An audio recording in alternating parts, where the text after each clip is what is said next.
The 2026 World Cup is the most advanced tournament ever built. Cameras tracking every limb, sensors in the ball, a video referee sitting in a room in Dallas with more screens than a NASA control center.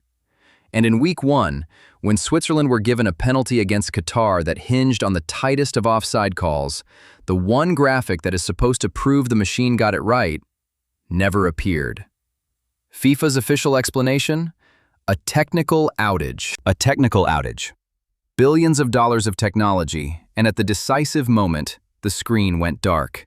Fans were furious, but they should not have been surprised, because for almost 100 years, the World Cup has been quietly stealing games from teams that deserve to win. With bad calls so brutal they have ended careers, eliminated favorites, and traumatized entire countries. This is the story of the worst refereeing robberies in World Cup history. The games that were, plainly and simply, stolen. Let's start with the most famous one of all, because it set the template for everything that followed. 1986, the quarterfinal, Argentina against England. Diego Maradona rises for a high ball with England's much taller goalkeeper and punches it into the net with his fist. Not a header, a punch. Everyone in the stadium with a clear view sees it. 1 billion people watching on television see it. The one person who didn't? The referee. The goal stood. Maradona later smirked that it was scored a little with the head and a little with the hand of God. But strip away the charm and look at what actually happened. England were knocked out of a World Cup quarterfinal by a goal that broke the most basic rule in the sport. Don't use your hands. It was cheating, yes, but it was also a refereeing failure, the official standing feet away and seeing nothing. And it became the blueprint for the World Cup's oldest, ugliest tradition. The result that everyone knows is wrong, except the only people who can do anything about it. If 1986 was a goal that should never have counted, 2010 was the opposite, a goal that absolutely should have and didn't. 2010 World Cup, second round. England against Germany again. England are losing and chasing the game when Frank Lampard smashes a shot off the underside of the crossbar. It bounces down, a full foot behind the goal line, clearly, completely over, and spins back out. Every single person watching on television sees the ball land a yard inside the goal. The referee and his linesmen do not give it. No goal. England, instead of drawing level, fall apart and lose 4-1. And the replay was so humiliating, so undeniable, beamed onto every screen on the planet that it became impossible to defend. That one robbery, that single ball a foot over the line that nobody in charge would acknowledge, is the reason goal line technology exists today. It took a theft that blatant, on a stage that big, to finally drag the sport into using a machine to see what the human eye had been missing for 80 years. But the single most controversial refereeing in World Cup history does not belong to one goal. It belongs to an entire tournament.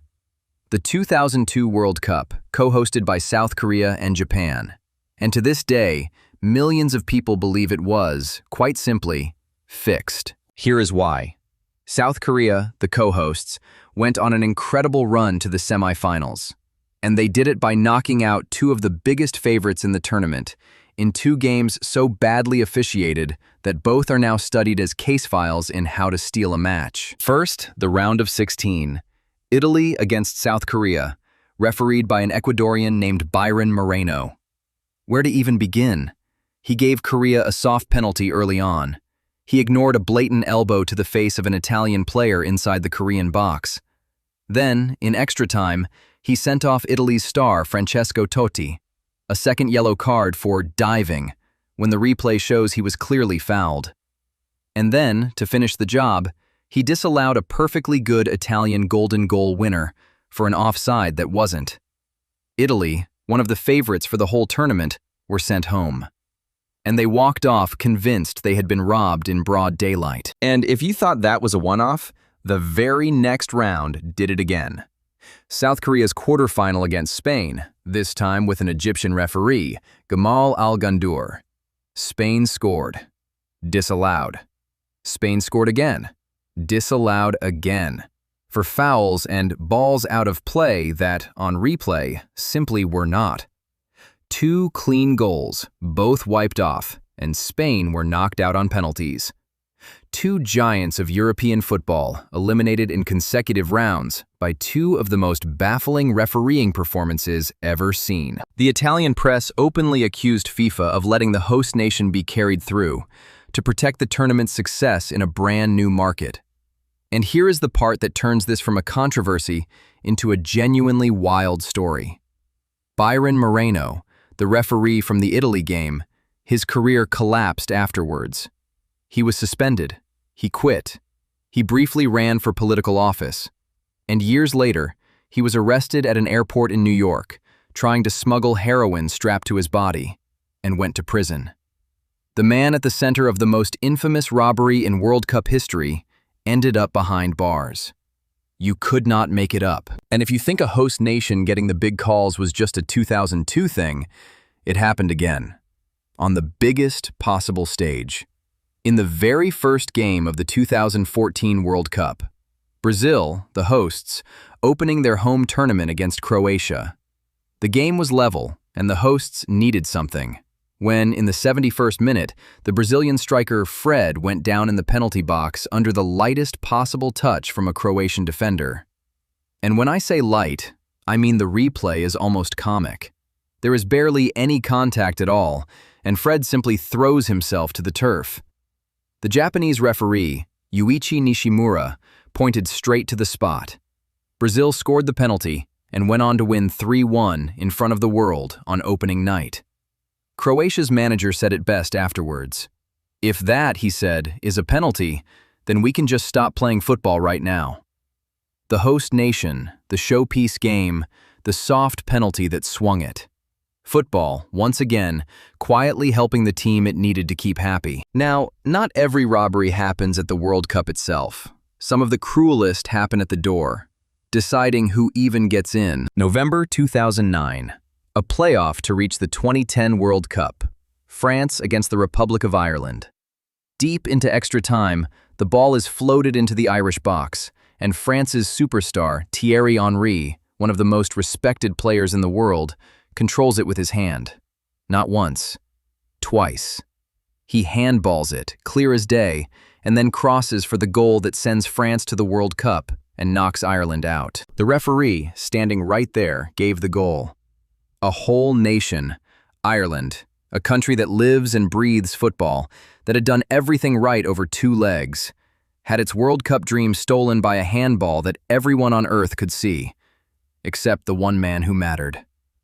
The outrage was so enormous that Ireland formally asked to be entered into the World Cup as a 33rd team.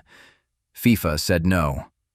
But the fury from that night became one more hammer blow in the long campaign that eventually forced football to bring in video review. Ireland got nothing. They just got robbed. And before anyone thinks this is just a list of poor, innocent teams being wronged by villains, here is the twist. Sometimes the robbery does not lose you a World Cup. Sometimes it wins you one. Go all the way back to 1966, the World Cup final. England against West Germany, at Wembley, in extra time, the score level. England's Jeff Hurst swivels and smashes a shot that cannons off the underside of the crossbar, bounces down right on the goal line, and is cleared. Did it cross? The referee had no idea. He ran to his linesman, a man from Azerbaijan named Tofik Baramov, who, without the benefit of a single replay, decided, yes, goal. England went 3-2 up and went on to win the only World Cup they have ever lifted. The problem? Decades later, scientists analyzed the footage frame by frame, ran the computer models, and concluded the ball almost certainly never fully crossed the line. It was short by around 18 centimeters. England's greatest moment, the goal that won them the World Cup, was very probably not a goal. The Germans have felt robbed for 60 years, and the maddening truth is, the numbers say they are right. The robbery does not always punish you. Sometimes it hands you the trophy. So football finally did the thing everyone had been screaming for. It brought in the machines. And at the 2018 World Cup, VAR, the video assistant referee, made its tournament debut. No more ghost goals. No more hand of God. Surely, now, justice. Except the machine did not end the robberies. It just invented a brand new kind. Because VAR brought with it the era of the armpit offside.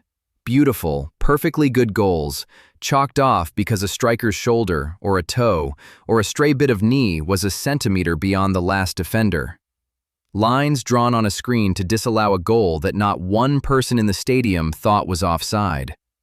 And it brought the soft penalty too. Defenders punished for handballs they could not avoid, the tiniest contact replayed in slow motion, over and over, until it looked like a crime. The fans who had begged for technology suddenly found themselves robbed in a new, colder way. Not by a referee who missed it, but by a machine that saw too much. The injustice did not disappear. It just put on a lab coat. So here is the pattern, stretching across the entire history of the sport. The hand of God. The ghost goal. A whole tournament that felt fixed. A host nation handed a penalty on opening night. A nation robbed at the door. A World Cup final won by a goal that wasn't. And then, even the machines built to stop all of it, robbing people in brand new ways. For 100 years, in every form, the World Cup has found a way to take the game away from someone. Which brings us right back to 2026, and a penalty decision where the all-seeing machine, at the crucial moment, suffered a technical outage. Because here is the uncomfortable truth the whole history teaches us. You can add all the cameras and sensors and review rooms you want, and the World Cup will still, somehow, find a way to rob somebody. The methods change. The injustice never quite goes away. Somewhere in this tournament, the next great robbery is already being set up. We just do not know who the victim is. Yet.